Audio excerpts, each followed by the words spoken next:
and welcome back to the channel. So, one thing before I forget, I just wanted to add this in here.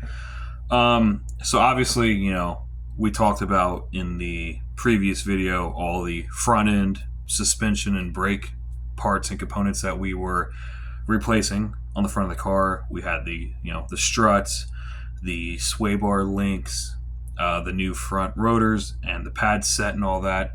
So those are not the only things that the car has been getting here lately. We also dipped into working on parts of the cooling system on that car. And one of the parts that we ended up replacing was the thermostat and also the coolant temp sensor, the actual sensor itself that reads the temperature of the coolant and relays that information back to the car's computer, which then, tells the thermostat needle the car is hot, the car is cold, the car is warming up, yada, yada, yada. So essentially all that a coolant temp sensor is, I'll open this up and give you guys a brief example here because I have the old sensor with me.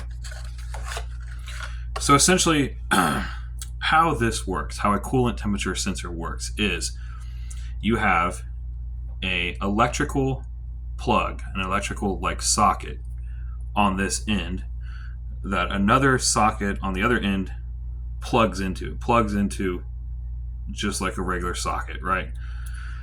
The wires on the other side of the socket are running back to the computer, to the ECU, the brains of the car, and it is relaying and processing the information that the sensor is giving to it.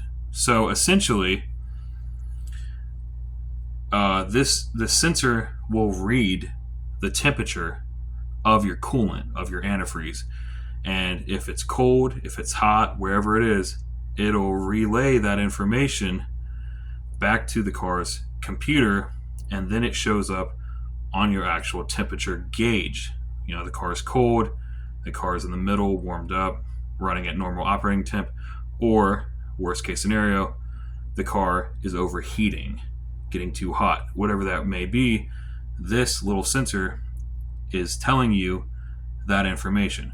So like I said, we have an electrical socket on this side that plugs in, that runs back to the car's computer. On this side of the socket, we have a copper brass type of material. And what this is, if you notice, it's just like a solid, almost like a little brass rod. And so brass, copper, whatever the mixture may be on this particular sensor, it's temperature sensitive. It will expand and contract. It'll heat up and cool down, expand and contract with the temperature of the coolant. And it'll heat up that brass, and that's how it essentially knows how hot or how cold that coolant is. It's a very vital, very important part, actually, of your car's cooling system. Not just of the cooling system, but it's an essential part, really, of the entire car. I mean, one of the worst things you can have happen is your car overheating, because that's when potentially catastrophic damage, overheating, that's, like I said, pretty bad stuff. It could cause a lot of damage. It can cause, cracked head gasket, warped cylinder heads, just really bad stuff. So this is a very vital piece of your car's system. But also, just as important, right, is your car's thermostat. And how the thermostat works is it's also temperature controlled. So just like this metal, this brass copper, just how this heats up, contracts, and expands to temperature changes and fluctuations, the thermostat is also doing the exact same thing. Heating up and cooling. There's a spring in here. right? That helps assist. I can't really do it by hand, but it helps that thermostat open, close, open, and close. So when your car is cold and your car is trying to warm up, that thermostat stays shut, right? Then when your car gets up to about operating temperature, and it gets to a certain temperature degree, whatever your thermostat is rated at. These thermostats are all rated at different temperatures depending on your car's OEM manufacturer, whatever your car's specific need is for that thermostat, for that particular cooling system. This one was rated at 180 degrees. So for example, once the car's coolant reached up to about 180 degrees, that thermostat would then open, allowing the rest of the coolant to flow through the cooling system. Also helping your heater work. If your thermostat is not opened or is like stuck shut, you're probably not going to have heat blowing out of the vents.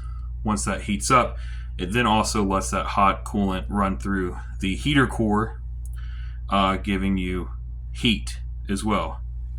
Now, one of the problems, not to sound like a science professor here, but one of the problems that you can face with a bad or failing thermostat is if that thermostat, for whatever reason, decided to malfunction and not, but yeah, let's say it decided to not open up when it was supposed to and just stayed shut. That can cause your car to overheat as well. So, since then, in modern times, engineers have came up with ideas to fix this problem, to prevent a thermostat from getting stuck shut. They came out with a new style of thermostat.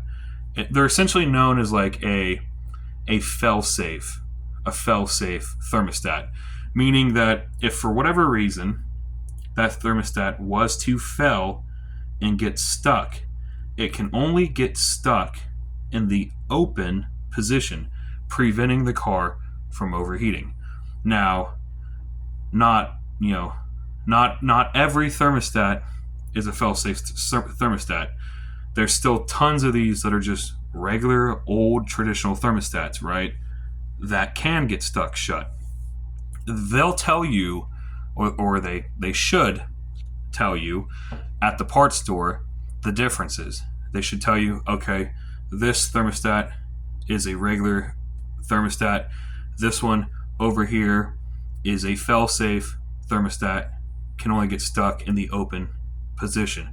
Now, if you have, me personally, like if you have the option between the two different types, I would get the fail-safe thermostat